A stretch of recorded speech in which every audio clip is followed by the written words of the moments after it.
Maritime resources are also the main basis for the developing industry of tourism.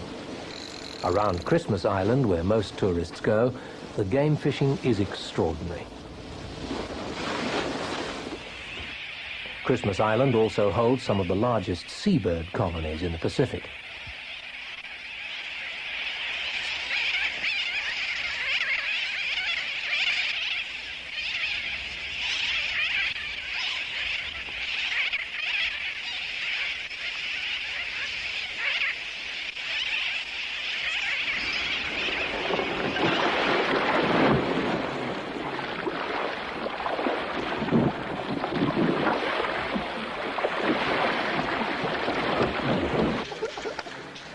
Having such a close relationship with the sea, Kiribati men are considered to be among the best seamen in the world.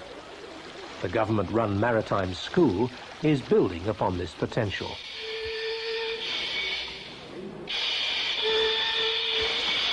The young men receive training, qualifying them to work on overseas ships. Several hundreds have passed through the school, and many young Kiribati men have taken the big step from the outrigger canoe to ocean-going merchant vessels. The training has also proven useful even after the return to their home country. Many work and repair shops are run by former seamen.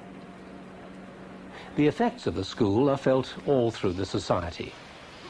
The money which the seamen send back home plays a significant part in the national economy and often constitutes the main source of income for their extended families in Kiribati.